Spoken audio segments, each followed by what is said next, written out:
Ever feel like something's just off? Like we're told happiness is this thing you can achieve, but then everywhere you look, there's loneliness and people just feeling kind of blah.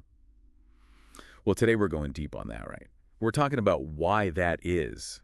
With Dr. K, he's a Harvard-trained psychiatrist doing some really cool work blending like neuroscience and some pretty old school wisdom. It's super interesting, right? What I find fascinating is how he doesn't just offer those kind of Band-Aid solutions. Yeah. Like he really wants us to get what's at the root of all this whole modern mental health situation. Yeah, totally. So let's unpack that a bit. What are we talking about here with these Band-Aid solutions? Okay, so think about it. How do people usually deal with unhappiness? They buy stuff, trying to get ahead at work, maybe get lost in social media for a while. Those are the Band-Aids. They feel good for a sec, but they're not fixing the actual problem underneath. It's like we're always chasing that quick fix, but end up feeling even emptier. He makes this really interesting comparison about contaminated water. Right. Like if you got water that's messed up, you don't just dump sugar in it and call it a day, right? That's not going to actually clean it. It's the same with this other stuff. Chasing after some big achievement, that perfect body, whatever it might feel good for a minute, but it won't make you happy in the long run if you're not dealing with what's going on inside. It's like trying to put out a fire with gasoline. So what is it? What's the source of all that inner chaos? He calls it the toxic fuel mentality, right? This idea that happiness is something outside of us, that we got to earn it by getting more stuff, more achievements, more people telling us we're great. But then the finish line keeps moving, and we end up always feeling like we're not enough. Oh, I've totally been there. For sure. Yeah, we all have at some point. Right. Right.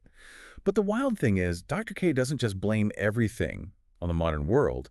He connects it to our brains, specifically this thing called dopamine. This is where it gets really interesting. Okay, so dopamine. Now, anyone who hasn't geeked out on brain chemistry with me before, dopamine is your brain's reward chemical. Think of it like this. It's that little rush, that feels good signal your brain sends you when you do something it likes.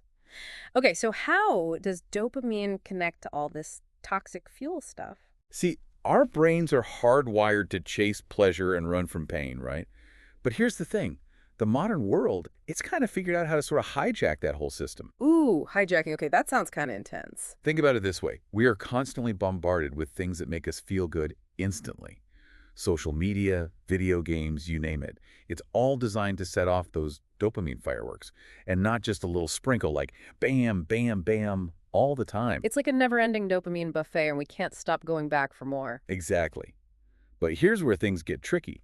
When your brain gets used to those constant dopamine highs, the stuff that really makes us happy long-term, deep conversations, real friendships, learning something new, it just doesn't really do it for us the same way. Like, Ugh, it's just boring compared to the dopamine fireworks. yeah, kinda.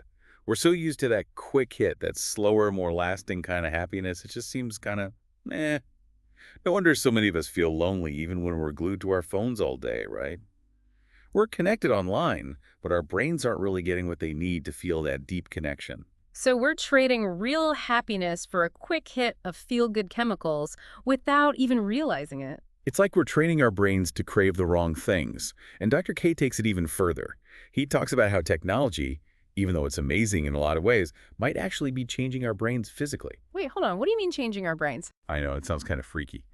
But there's research that shows that parts of our brains, the parts that help us connect with people, understand each other, even just pick up on social cues when we're talking, they might be getting weaker because we're not using them as much. Right. We're spending less time having those face-to-face interactions, actually talking and being present with each other. So the way we're spending our time, it's literally rewiring our brains, even if we don't realize it's happening.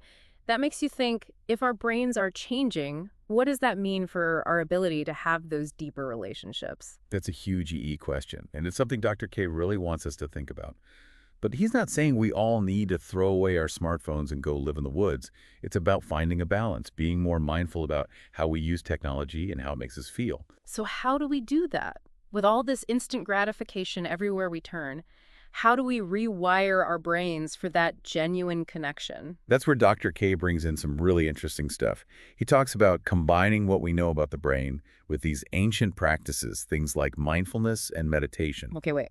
Mindfulness. Meditation. Are we about to go full-on New Age self-help here? No, no, no, not at all. He's not saying we all need to become monks or anything. He's just talking about simple practices that have been shown to have a really powerful effect on our brains, on how we handle our emotions, all that stuff. So you're saying something as simple and, I don't know, maybe even a little woo-woo as meditation can actually change our brain wiring. That's what the research shows. Studies have found that regularly practicing mindfulness can actually make certain parts of your brain denser. We're talking about the parts that control attention, manage emotions, even compassion. It's like, Like taking your brain to the gym. We're strengthening those mental muscles, making it easier to resist those quick dopamine hits and actually find joy in the stuff that really matters. So we're talking about rewiring for resilience, for real connection. But let's bring it down to earth for a sec, yeah?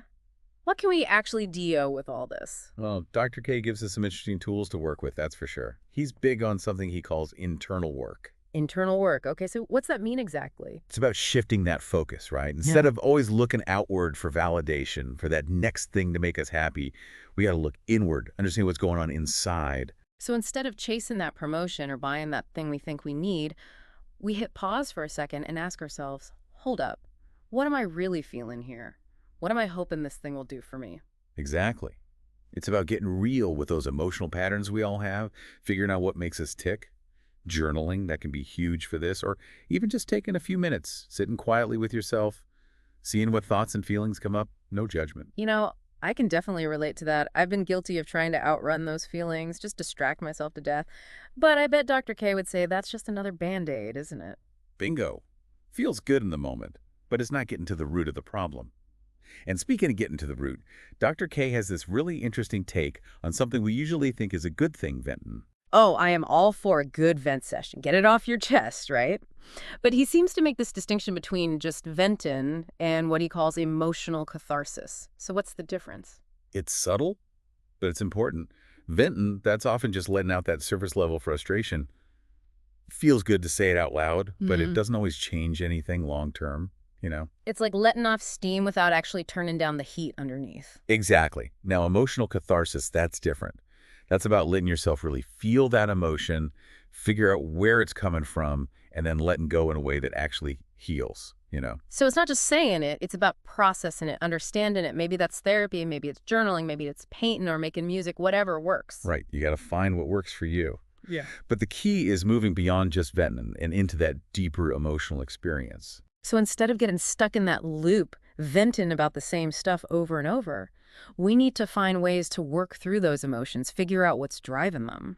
And that's where all that stuff we talked about comes in: mindfulness, meditation, becoming more aware of our emotions. That's how we build up those mental muscles so we can approach our emotions with curiosity, with kindness instead of fear and judgment, you know? It's about changing the way we relate to that inner world of ours. This has been such an eye-opening deep dive. And it's clear, right? Creating that lasting sense of well-being. It's a journey, not a destination. It's about rewiring our brains, getting to know ourselves better, and finding those healthy ways to process what we're feeling. And hey, it's not about being perfect, all right? It's about progress, not perfection. I love that. So as we wrap things up here, I want to leave you with this. What's one small step you can take today to connect with yourself, with your emotions on a deeper level? Maybe it's 5 minutes of just sitting still, paying attention to your breath, or grabbing a notebook and just writing whatever comes to mind. Whatever it is, make your mental well-being a priority. Until next time, keep diving deep.